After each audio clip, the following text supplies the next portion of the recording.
Como de costume, nesses últimos meses, aí nós temos falado muito acerca de encontros, né, que as pessoas tiveram com o nosso Senhor Jesus. E esse não deixa de ser um encontro. Na verdade, o último encontro mesmo, para sentar, comer junto, o Senhor Jesus ali com seus apóstolos. E esse foi o último encontro deles todos juntos, de uma maneira assim, vamos dizer, mais calma, apesar de todo o sofrimento que o Senhor Jesus já estava, porque ele já sabia o que iria acontecer, mas depois ele se encontrou com um ou outro, mas separado assim. Mas hoje eu quero falar desse encontro, o encontro da última ceia, a última vez que o Senhor Jesus comeu com os seus apóstolos. Mas esse encontro, ele é um pouco diferente, né? Por quê? Porque o Senhor Jesus, ele dá uma ordem aos seus apóstolos. Ele dá uma ordem, especialmente a Pedro e a João, que fiquem responsáveis em preparar a Páscoa, que era a ceia que eles iam comer juntos, né? E não somente isso, ele deu também todas as coordenadas. Ele falou exatamente onde encontrar, como encontrar e como falar com o dono da casa, o dono do salão, do lugar que eles iam, então, comer juntos. E hoje aqui, graças a Deus, nós somos convidados, nós, crentes no Senhor Jesus, somos convidados a participar da mesa do Senhor, amém? E eu já quero de antemão aqui dizer, eu sei que nós temos visitantes aqui, já me fizeram essa pergunta antes, aqui nessa igreja, nós não temos o costume de deixar participar da ceia do Senhor só quem é membro da igreja. Se você é crente no Senhor Jesus, se você é convertido, realmente, se você sabe o que você está fazendo, você é convidado a participar com a gente, amém? Então, se você não é membro de Cliff Oak, mas é membro da família de Cristo, você é convidado a participar com a gente, sem problema nenhum, ok? E, então, ao analisarmos, vamos dizer assim, esse encontro que nós vamos falar essa noite, nós não somente estamos adorando ao Senhor quando nós fazemos isso, mas nós estamos também o obedecendo, não é verdade? Apesar de ter sido contado também de diferentes maneiras nos 4 evangelhos, esse fato, em especial, depois eu quero citar ainda João 13, quando ele fala acerca desse encontro, de uma maneira um tanto peculiar, porque os outros evangelhos não citam, mas somente João cita o que aconteceu ali, que na verdade foi antes da ceia, isso que aconteceu, ok? E então nós temos a instituição, a instauração da nova aliança do Senhor Jesus com o seu povo, ou a nova aliança de Deus com o seu povo, se assim você quer chamar, ok? Então vamos lá, então lembre-se que sempre nos encontros, sempre quando nós falamos desses encontros, nós aprendemos algo, alguma reação que as pessoas tiveram por causa do encontro, e alguns ensinamentos de Jesus também nesse encontro. Então hoje nós vamos ver reações diferentes, ok? Algumas reações diferentes, outras reações em grupos, ou em grupo, mas nós também vamos ver uma reprovação do Senhor Jesus. O Senhor Jesus reprovou algumas coisas que aconteceram nesse último encontro. Então abra sua Bíblia, por favor, Lucas, o Evangelho do Senhor Jesus segundo Lucas, capítulo 22, nós vamos ler a partir do verso 7. Lucas 22, verso 7.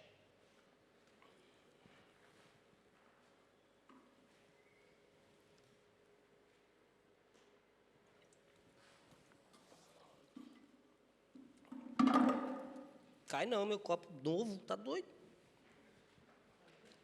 Cai não. Vocês ficaram olhando pro meu copo, não foi? Deixa eu até fechar ele aqui, peraí.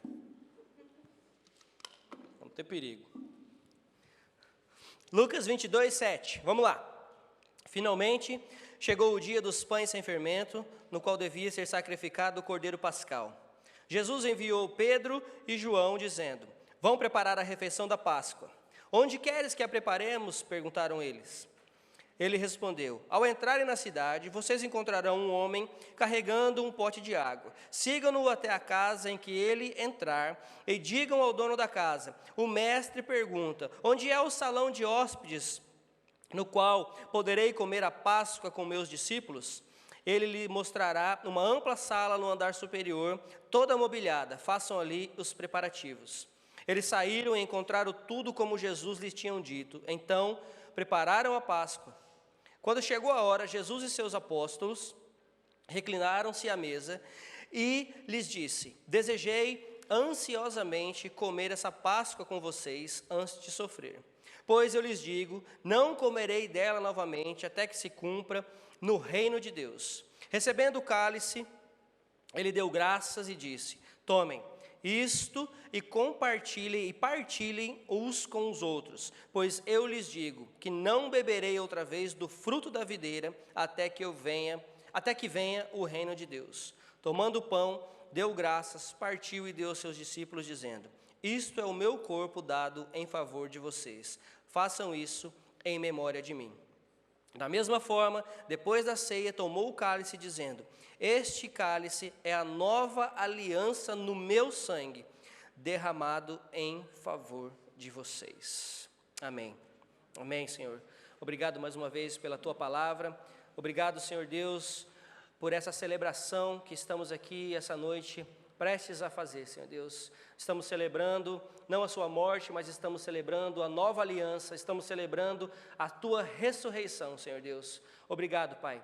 Obrigado por essa ordem que o Senhor nos deu e que possamos cumpri-la até que o Senhor volte para nos buscar a Tua igreja, Senhor Deus. Senhor, fala conosco mais uma vez essa noite através da Tua palavra e que possamos sair daqui transformados pelo poder da Tua palavra, Senhor Deus. É no nome santo de Jesus que nós oramos e te agradecemos. Amém. Amém? Em especial aqui, gente, eu quero citar principalmente os versos 17 a 20 e depois nós vamos para outra parte, tá bom? Nós então vamos aprender acerca de algumas atitudes reprovadas por Jesus depois, mas nessa primeira parte eu quero lembrá-los da importância da ceia do Senhor. Eu tenho ouvido já há alguns anos, né, seria até engraçado se não fosse triste, né? Mas nós vemos crente falando o seguinte: olha, hoje eu preciso ir à igreja, seja no primeiro, no último domingo do mês. Aqui nós celebramos a ceia geralmente no primeiro domingo do mês. Mas eu vejo crente muitas vezes dizendo: olha, hoje é dia de ir à igreja. Por quê? Porque hoje tem ceia e a gente não pode faltar na ceia, não é verdade? Né? Como tivesse que fazendo uma barganha com o Senhor. Olha, eu estou aqui participando da ceia, Senhor, então, por favor, me abençoe aqui. Né? Como se fosse só esse dia, o dia importante. Ou ainda outros, isso inclusive já aconteceu com uma pessoa muito próxima, não vou citar nome aqui, mas já há algum tempo, e aconteceu que estava dando umas coisas meio erradas na vida espiritual dessa pessoa, né? E ela veio falar comigo a respeito, isso lá no Brasil, não é aqui não, tá? Cliff Oak Church não faz essas coisas não, mas é lá no Brasil.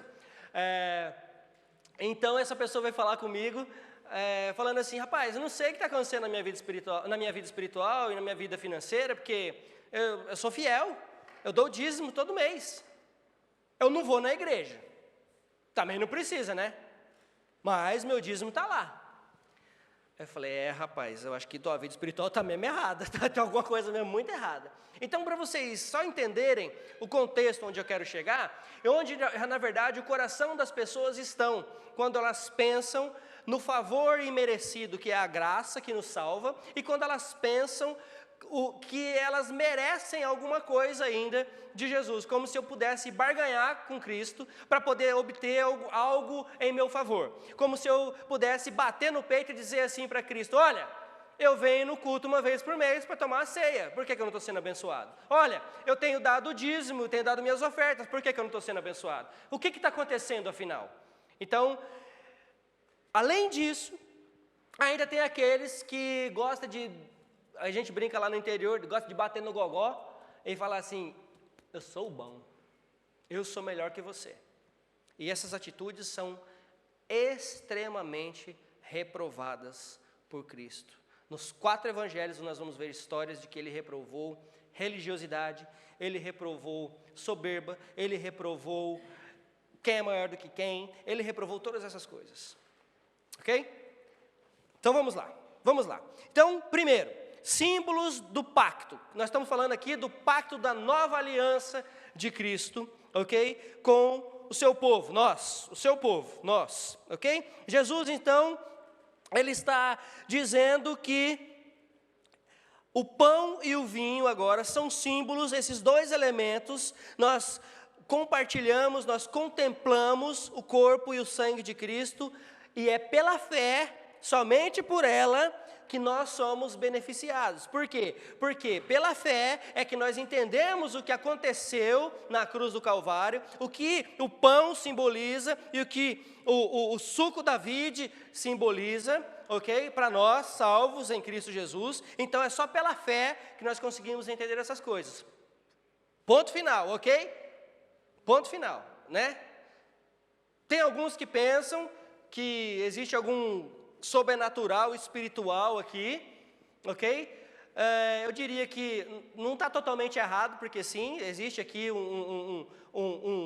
vamos dizer assim, um ritual espiritual para nós, como crentes no Senhor, sim, quando nós nos lembramos disso. E eu digo ritual porque não deixa de ser um ritual para nós, porque nós celebramos isso da mesma maneira, sempre, talvez uma mudança aqui, outra ali, mas sim, para nós é sim um mandamento, e nós precisamos saber do que está acontecendo aqui, mas, na verdade, o pão não é o corpo de Cristo que nós estamos comendo, como diziam os gnósticos, por exemplo, que diziam que os crentes eram canibais porque eles comiam o corpo, né? Eles eram canibais e bebiam o sangue. Além de canibal, ainda é vampiro, né? Tipo assim, então não é bem por aí, tá bom? Então, vamos deixar claro isso. Então, nós já sabemos aqui, eu quero só pegar esse trechinho aqui dos versos 17 a 20, do texto que nós lemos, de Lucas 22, para a gente explorar algumas coisas. A ceia do Senhor, então, nós sabemos que é uma ordenança, tomem isso e partilhem uns com os outros, fazei isso até que Ele volte. É uma ordenança, por isso nós fazemos, por isso nós a obedecemos, porque não é uma ordenança do homem, não é uma ordenança do pastor, ou do bispo, ou do papa, é uma ordenança do próprio Senhor Jesus, por isso nós fazemos, é uma ordenança. Ele mesmo disse, fazei isso até que eu volte, ok? Então não se esqueçam disso. Nós não fazemos isso de alegres, nós não fazemos isso porque é legal, nós não fazemos isso porque é uma tradição apenas da igreja, não. Nós fazemos isso em obediência a uma ordenança do nosso Senhor. A ceia do Senhor também é uma comemoração. 22:19 diz, tomando o pão, deu graças, partiu e deu aos seus discípulos, dizendo, este é o meu corpo que é dado em favor de vocês, fazei isso em memória de mim, ok? Quando compartilhamos da ceia, lembramos quem Jesus, não só quem Ele foi, mas quem Ele é. Quem é o Senhor Jesus? Nós estamos aqui comemorando, nós estamos aqui lembrando do que o Senhor Jesus fez na cruz do Calvário, amém? Então, quem é o Senhor Jesus para nós? Gostei da Patrícia ali, gostei foi a Patrícia que falou? Foi, né? Gostei Salvador, Rei, tudo, exatamente, Ele é tudo para nós. Ele é o nosso Redentor, Ele é o nosso justificador, Ele é o nosso advogado fiel, Ele é o nosso Rei, o nosso Senhor, o nosso Salvador, Ele é tudo nas nossas vidas. Então, é por isso que nós comemoramos o que aconteceu aqui, ok? Outra coisa, a ceia do Senhor também é um ato de agradecimento. Jesus, Ele parte o pão e dá graças. Ele parte o pão e dá graças. Ações de graças. Quantas vezes você já se aproximou, quantas vezes nós já nos aproximamos da ceia do Senhor com corações cheios de ações de graças, cheio de agradecimento? Quantas vezes nós já fizemos isso? Muitas vezes parece que a ceia do Senhor é um momento até fúnebre, porque Paulo afirma, ou Paulo orienta, que você deve avaliar-se a si mesmo, né? Deve avaliar-se a si mesmo, então, não tomar indevidamente, não participar indevidamente da mesa do Senhor. E aí parece um culto fúnebre, porque neguinho já vem assim lá. Ai, meu Deus.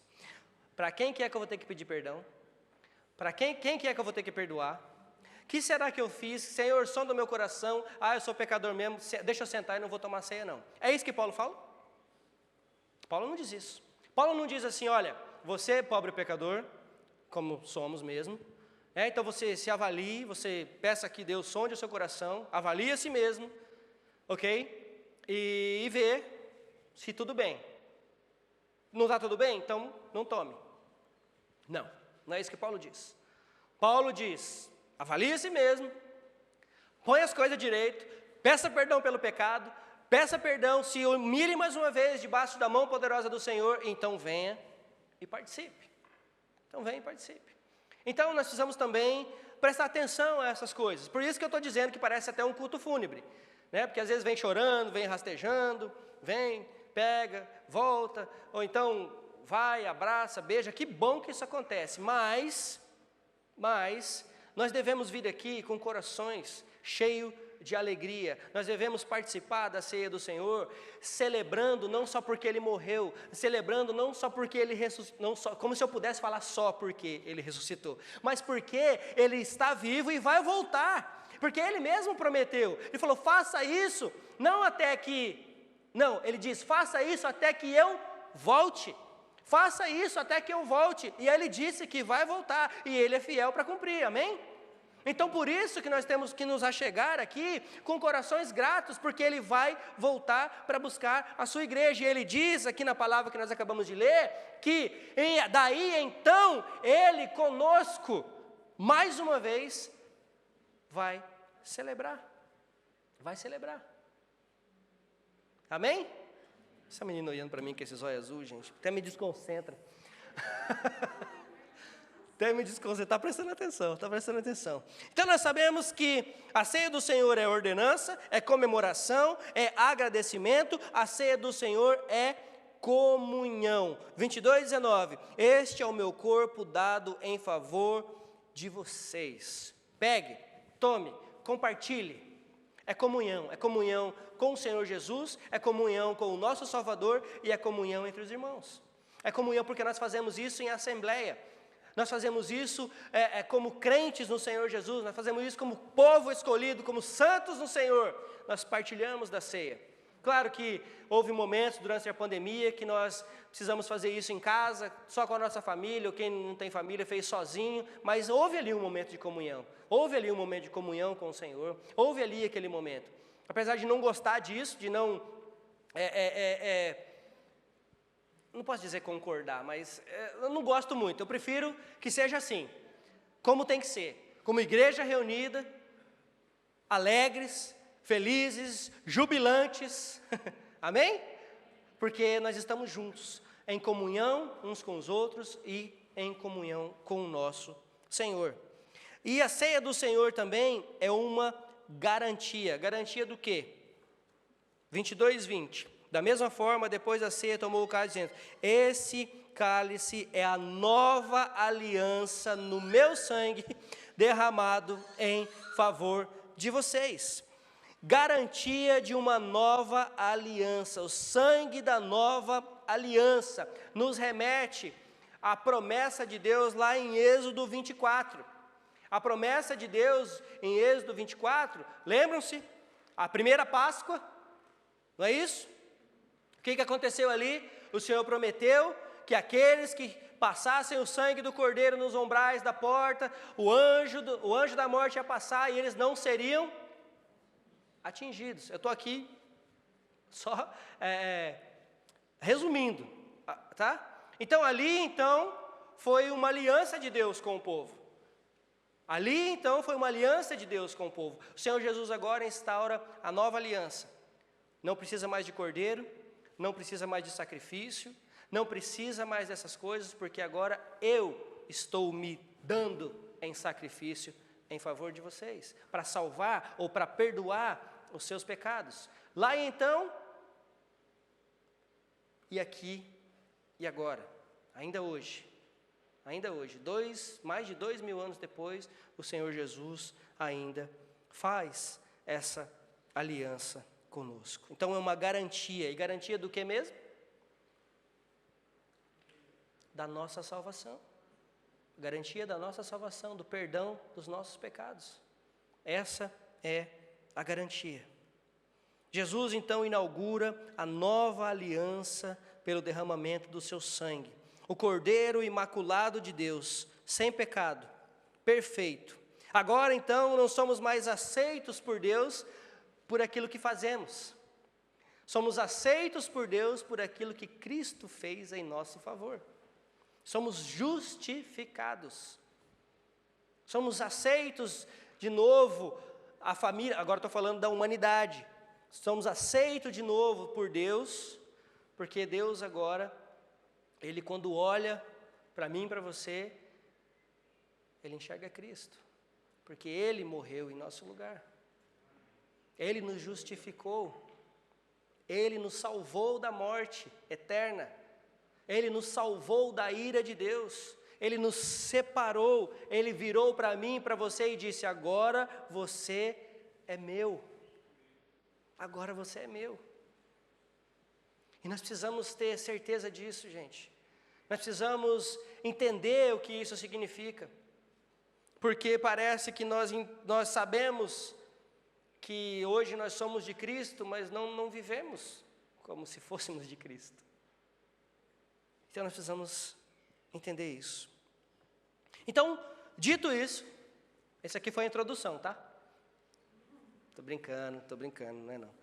Então, dito isso, já aprendemos aqui então a importância, algumas coisas muito importantes que nós precisamos lembrar quando nós nos achegamos à mesa do Senhor. E agora então gostaria que você abrisse sua Bíblia lá em João. Vá um pouquinho para frente aí. João capítulo 13.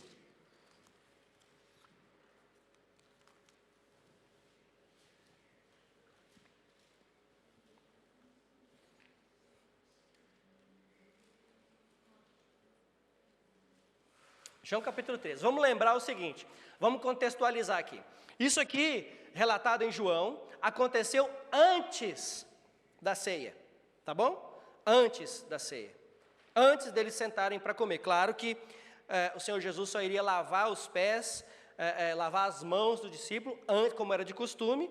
Eles chegavam da rua, todos empoeirados, com o pé empoeirado, mão suja, e eles iam então se lavar para então se alimentar. Então isso aconteceu antes, ok? Lembra-se disso.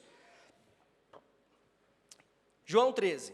Um pouco antes da festa da Páscoa, sabendo Jesus que havia chegado o tempo em que deixaria este mundo e iria para o Pai, tendo amado os seus que estavam no mundo, amou-os até o fim. Olha isso, gente. Estava sendo servido o jantar, e o diabo já havia induzido Judas Iscariotes, filho de Simão, a trair Jesus. Jesus sabia que o Pai havia colocado todas as coisas debaixo do seu poder e que viera de Deus, e estava voltando para Deus. Assim, levantou-se da mesa, tirou a capa e colocou uma toalha em volta da cintura. Depois disso, derramou água numa bacia e começou a lavar os pés dos seus discípulos, enxugando-os com a toalha que estava em sua cintura. E aqui eu não quero negligenciar, mas eu vou pular aqui esse diálogo com o apóstolo Pedro, mas eu quero ir lá para o verso 12. Quando terminou de lavar-lhes os pés, Jesus tornou a vestir a sua capa e voltou ao seu lugar. Então lhes perguntou: vocês entendem o que lhes foi feito? Vocês me chamam mestre e senhor, e com razão, pois eu o sou. Olha o que o Senhor Jesus está dizendo aqui. Vocês me chamam de mestre e senhor, e vocês têm razão, porque eu sou mesmo, mestre e senhor. Pois bem, se eu, sendo senhor e mestre de vocês, lavei-lhe os pés, vocês também devem lavar os pés uns dos outros.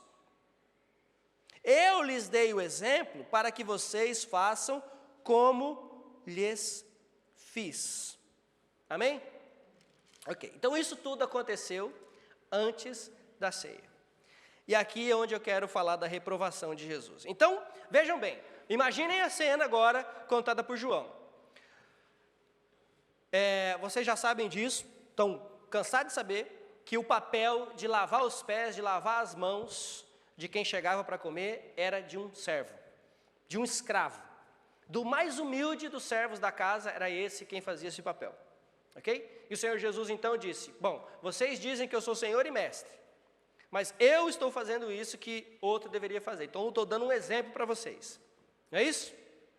Estou dando um exemplo para vocês. Então, antes de tudo acontecer, Jesus fala isso com eles. Então eu te dou o exemplo, eu falo para vocês como é que tem que ser feito, Eu ensino vocês, ensino mesmo, porque eu vou fazer. Jesus pega a toalha, cinge na cintura, vai lá, lava os pés, lava as mãos, um por um. Ele está ensinando. E aí ele chama a atenção deles. Fala, olha, está vendo isso que eu estou fazendo? Eu sou mestre, eu sou o Senhor, mas ainda assim eu estou fazendo isso para que vocês aprendam. Para que vocês aprendam como é que tem que ser. Tá bom. Agora vamos voltar para Lucas.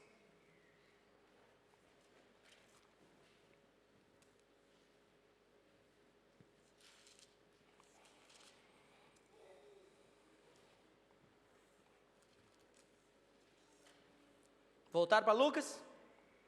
Aí depois que aconteceu tudo isso, Jesus ensinou, Jesus compartilhou da ceia, aí começa uma discussão bem legal entre os discípulos. Lucas 22, 24. Surgiu também uma discussão entre eles acerca de qual deles seria considerado o maior. Jesus lhes disse: os reis das nações dominam sobre elas, e os que exercem autoridade sobre elas são chamados benfeitores. Mas vocês não serão assim. Ao contrário, o maior entre vocês deverá ser como o mais jovem, e aquele que governa como o que serve. Pois quem é maior, o que está à mesa ou o que serve? Não é o que está à mesa, mas eu estou entre vocês como quem serve. Vocês são os que têm permanecido ao meu lado durante as minhas provações. Eu lhes designo um reino, assim como meu Pai o designou a mim, para que vocês possam comer e beber à minha mesa, no meu reino, e sentar-se em tronos, julgando as 12 tribos de Israel. E aí depois, Jesus aqui de novo tem um tete-a-tete com Simão Pedro, que eu não vou falar sobre isso hoje, mas é para um próximo encontro. Ok? Quem é o maior? Lucas 22, de 24 a 30, nos relata então uma discussão ocorrida durante ou logo depois da ceia sobre quem seria maior. O verso 23 diz que eles começaram a perguntar entre si qual deles iria fazer aquilo, né? Iria fazer o quê? Traí-lo. Olha que interessante a discussão.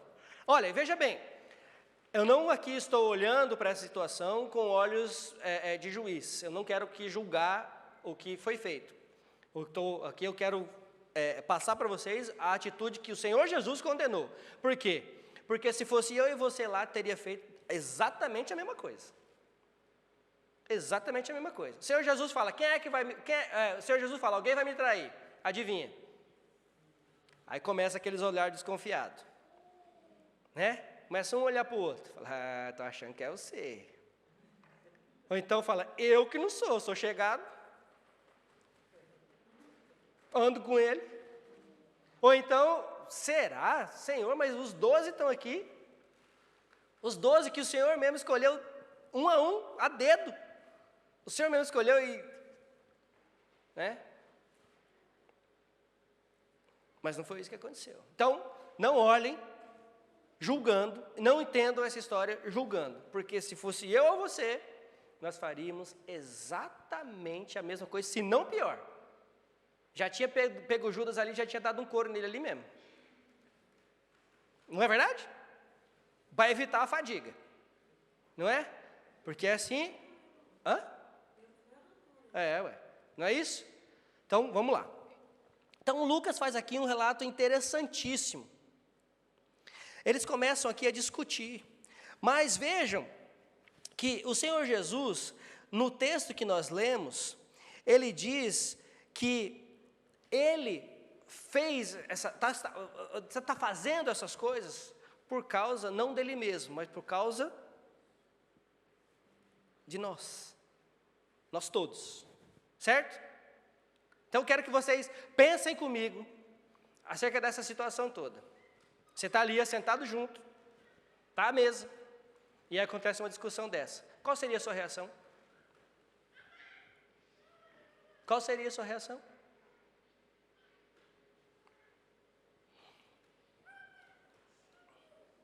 Irmãos, é difícil falar qual seria a reação, não é verdade? Porque hoje nós sabemos o que aconteceu. Nós já sabemos que aconteceu o que tinha que acontecer. O que que já havia sido profetizado, inclusive. Que ele seria entregue, que ele seria surrado, que ele seria crucificado, que ele seria morto, mas que ele iria ressuscitar. Então hoje, nós já sabemos o que aconteceu, e glórias a Deus por isso, porque nós não vimos, mas cremos, não é isso? Bem-aventurados nós somos, segundo disse o Senhor Jesus. Bem-aventurados vocês, que não viram e creram. Bem-aventurados, lembra que eu fiz uma série sobre bem-aventuranças? Sei lá quanto tempo atrás, já parece que está em tanto tempo já, foi uns 2 anos já. Bem-aventurados, abençoados, muito abençoados vocês são, porque vocês creram e não viram. Então, nós precisamos entender o que está acontecendo aqui, porque a nossa atitude seria exatamente a mesma, se não pior, eu quero enfatizar isso. Ok? Então é por isso que nós precisamos realmente entender o que está acontecendo aqui hoje. O que nós vamos fazer aqui hoje? Porque o Senhor Jesus chama atenção para isso. Primeiro, você quer ser o maior? Seja servo. Quer ser o maior? Seja servo. Você quer ser o bom mesmo? Quer ser bom? Então sirva os outros. Sirva os outros. Você quer ser realmente importante? Então, suma de cena. Mas nós não queremos isso. Nós não queremos, porque nós queremos mesmo aparecer. Nós queremos estar à frente. Nós queremos estar onde os holofotes estão. Não é verdade? Porque essa é a nossa natureza. E o Senhor Jesus está dizendo aqui que Ele reprova esse tipo de atitude. Ele reprovou, lá no texto de João, Ele reprova aqui mais uma vez. Por quê? Porque ali, no verso 31, né, Ele diz: Simão, Simão, Satanás pediu vocês para peneirá-los como trigo. Rapaz, eu fico olhando para esse texto e tentando imaginar isso. Quem de nós sobraria se o Senhor Jesus nos peneirasse como trigo? Quem de nós? Quem de nós? Então, voltando aqui agora para o nosso contexto, então para hoje, para nós olharmos essa cena e julgar e falar assim, gente, mas esses discípulos eram mesmo uns cabeção, né? O Senhor Jesus ensinou, o Senhor Jesus falou, o Senhor Jesus, olha, é assim que tem que ser, e agora nós vamos participar aqui, vamos comer junto, e eu vou servir vocês, mais uma vez eu vou servir vocês, e estou aqui declarando uma nova aliança, estou aqui iniciando uma nova aliança com vocês, para que vocês entendam de uma vez por todas, mas mesmo assim, eles não entenderam. Eles não entenderam. Muitas vezes, nós temos exatamente a mesma atitude desses discípulos. Por quê? Porque nós gostamos de pompa. Nós gostamos de chamar atenção. Nós gostamos de mostrar para os outros que realmente somos importantes. E isso tem acontecido muito e com muita frequência, principalmente dentro da igreja. Dentro da igreja. Parece que hoje, principalmente o pastor, líder da igreja, são intocáveis, não pode falar nada deles, eles não podem participar de nada. Teve um dia aqui, eu acho que eu já até citei isso, mas nós fizemos aqui um evento na igreja, e veio uma irmã da igreja, que tinha acabado de chegar aqui na igreja, e a gente estava aqui desmontando as coisas, pegando cadeira e não sei o quê, e ela falou, não pastor, por que você está pegando cadeira? Eu falei, ué, deve ser para arrumar, não é? Nós estamos arrumando? Ela falou, não, mas você não tem que fazer isso não. Eu falei, por quê? Eu estou aleijado por acaso? Estou sem perna? Estou aqui com 2 pernas, 2 braços, por que eu não vou ajudar? Ah, não, porque da onde eu vim lá, né, o pastor... Eu falei, pois é. Pois é, mas se o próprio Senhor Jesus, que é o meu mestre, o meu Senhor me ensinou que eu tenho que ser servo, por que eu tenho que ser melhor do que alguém? Entende? Então essa coisa de os intocáveis na igreja, não existe. Essa coisa de não toque no ungido do Senhor, também é totalmente antibíblico e fora de contexto. Totalmente fora de contexto. Então, meus queridos, o que eu quero dizer para vocês é que nós estamos todos, sim, no mesmo barco.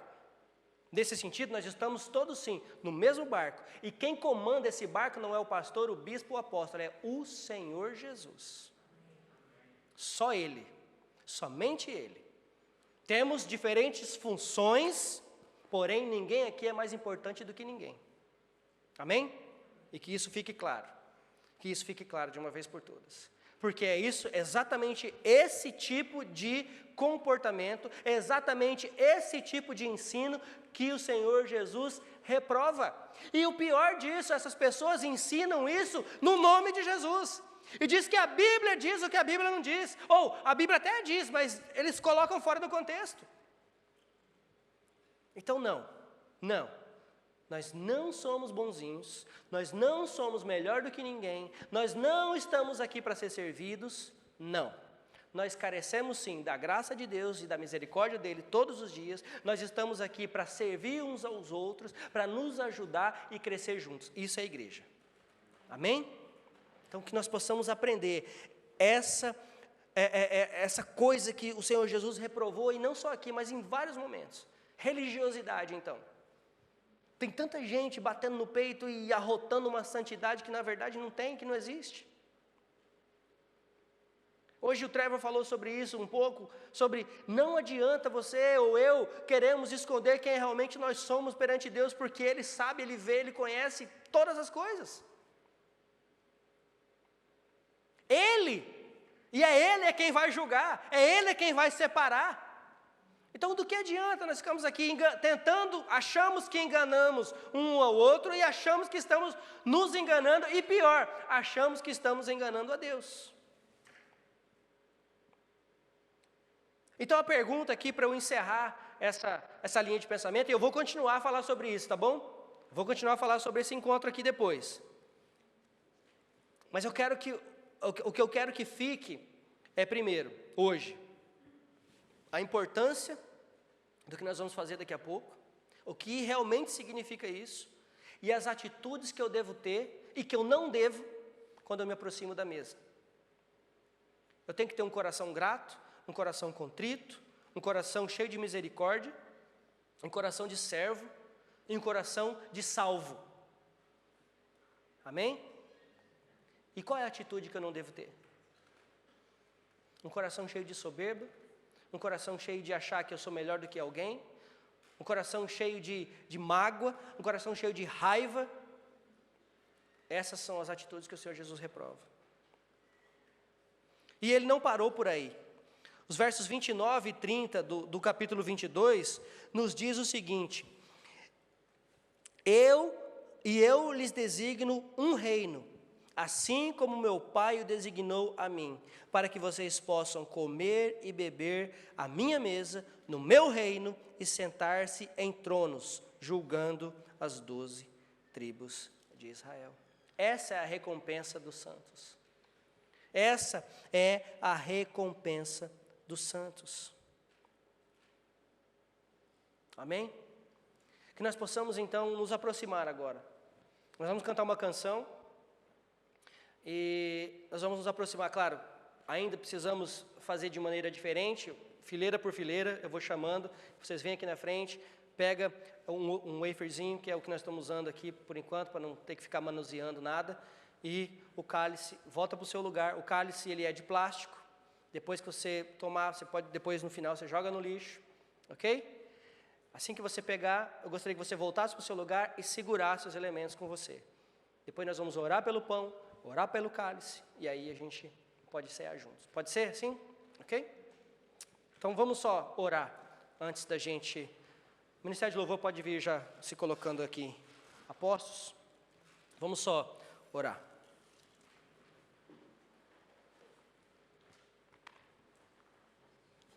Pai Santo, ao chegarmos à Tua mesa mais uma vez essa noite, Senhor, que possamos nos lembrar do Teu amor que não cessa, do Teu amor que não falha, como cantamos aqui essa noite. Que possamos lembrar da Tua misericórdia, Senhor, que possamos lembrar da Tua cruz. Pai Santo, obrigado, Pai. Obrigado pelo lembrete dessa noite. E pela Tua palavra nos chamar a atenção das nossas mazelas, dos nossos corações muitas vezes endurecidos, enganosos.